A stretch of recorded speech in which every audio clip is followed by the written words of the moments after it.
que a gente está vendo nesse momento é uma transição que com gestos que começaram muito intensos, muito tensos, muito nervosos, mas que aos poucos vão ganhando um curso natural.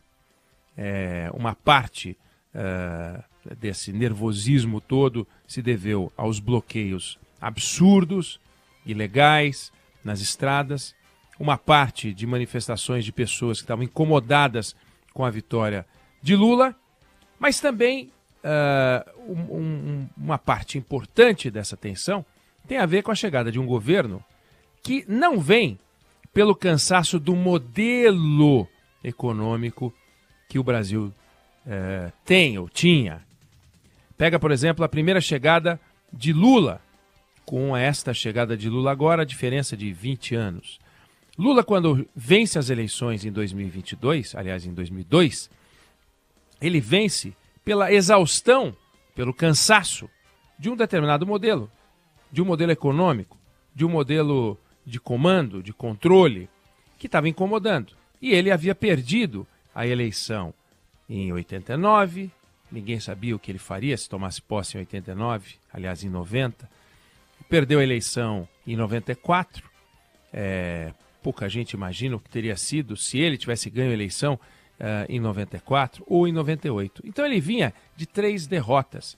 Era uma expectativa, uma figura nova, uma novidade no modo de gerir, no modo de fazer as coisas. Ninguém sabia exatamente o que era aquilo. Então muita expectativa, muita vontade de ver uma nova forma de governar. Pega o país com uma inflação acima de 12%.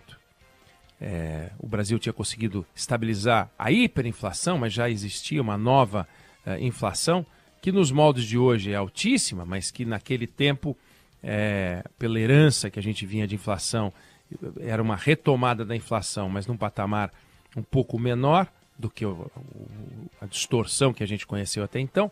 Então chegava Lula com um discurso pacificado, suavizado politicamente. Era o Lulinha Paz e Amor, com carta ao povo brasileiro. Então era um novo Lula econômico, um novo Lula político, um jeito de falar suavizado. Então ele toma posse, faz o governo de transição muito pacificado, toma posse e começa a fazer uma administração calcada na estabilidade econômica, no controle da inflação, ou seja, um início muito suave, num momento econômico internacional muito positivo.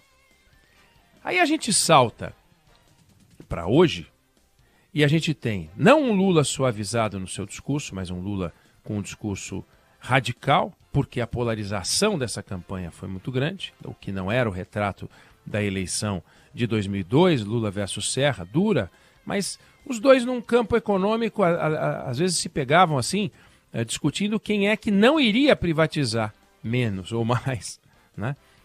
Serra não falava em privatização, né? Aliás, na reeleição de Lula em 2006, o atual vice-presidente da República, disputando contra Lula, disse: aonde em meu programa de governo o senhor lê qualquer coisa referente à privatização? E Geraldo Alckmin botou inclusive um casaco com as marcas das estatais para garantir que ele não iria privatizar nada.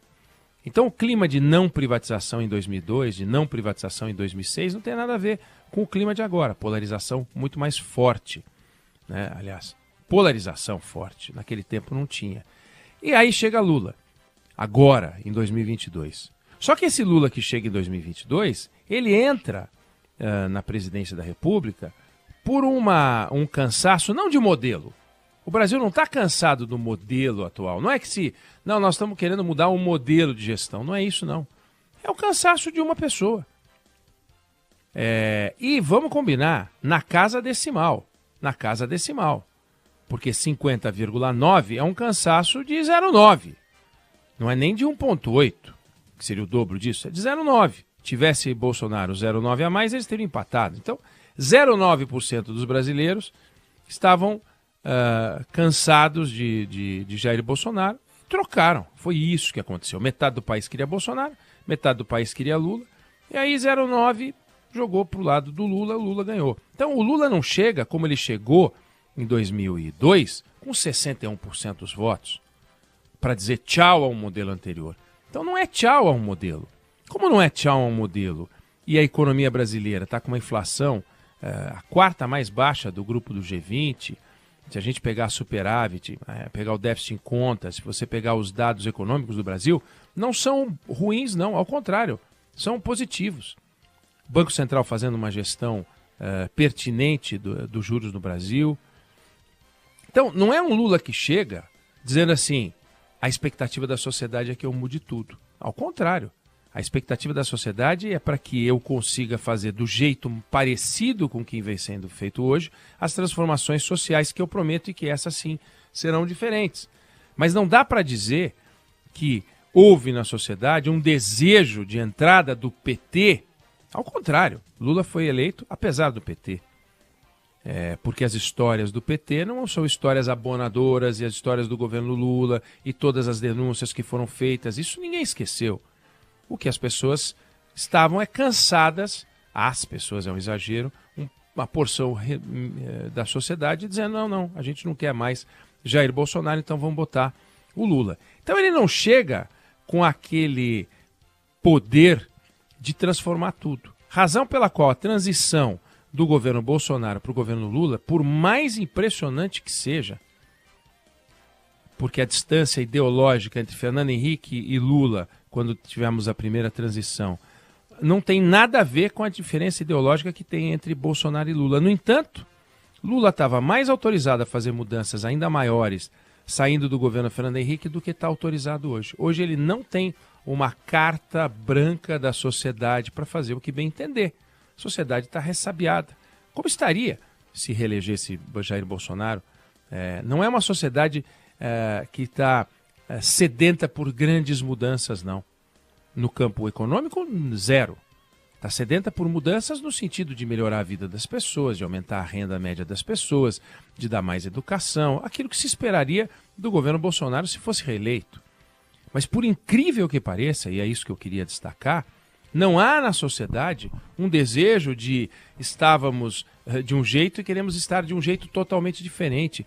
Queremos mudar a política disso ou daquilo. Não! O Brasil continua a querer a reforma tributária, o Brasil continua a querer a reforma administrativa, o Brasil quer uma austeridade fiscal. Não porque o povo brasileiro diga nós queremos austeridade fiscal, não. A gente quer um país sem que o Estado nos perturbe do jeito que já nos perturbou um dia.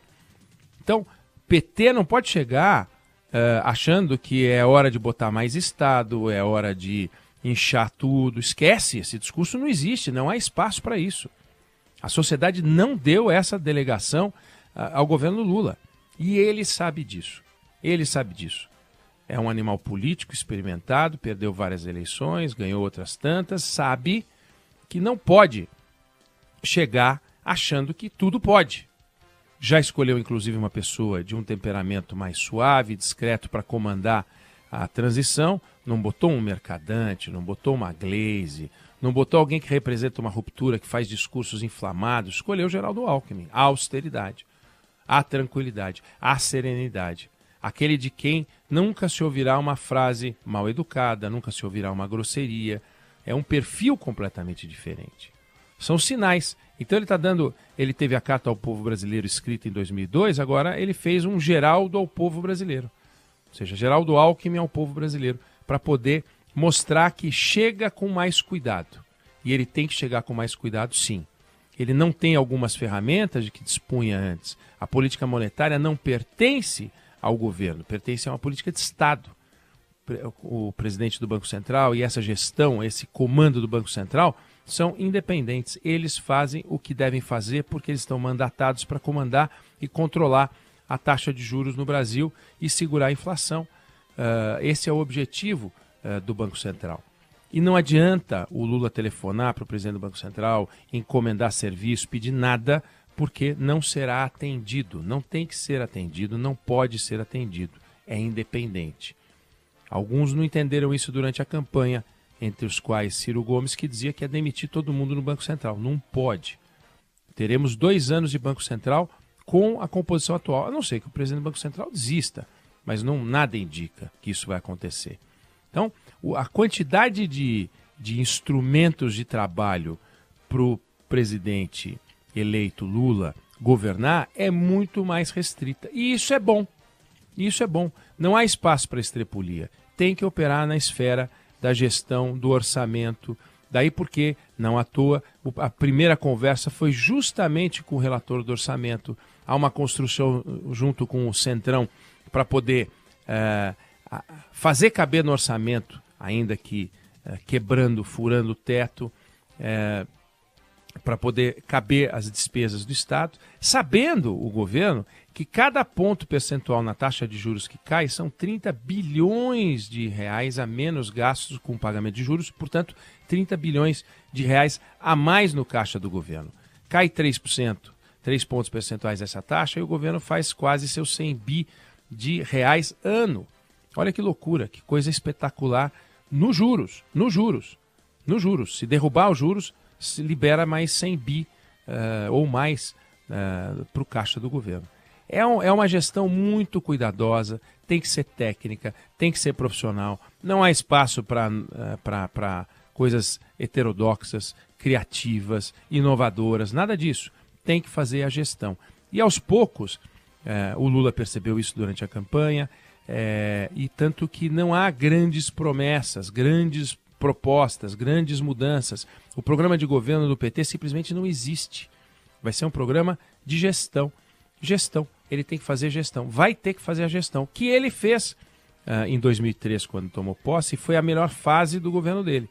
Foi a fase em que ele copiou o modelo de austeridade herdada do Fernando Henrique Cardoso. E ele tende a copiar agora o modelo de austeridade copiada do governo Jair Bolsonaro. Por incrível que pareça, o espaço para mudança não é muito grande. Então, o que a gente está vendo é a mudança mais radical de governo que poderia existir, né, de um governo conservador de direita para um governo de esquerda, e, no entanto, no campo que interessa, que é o campo que dá segurança e solidez para o país, que é na economia, a gente vai ver poucas mudanças. E é de se esperar que sejam pouquíssimas mudanças mesmo. A gente não tem visto promessas do PT nessa área que sejam diferentes disso, ainda bem.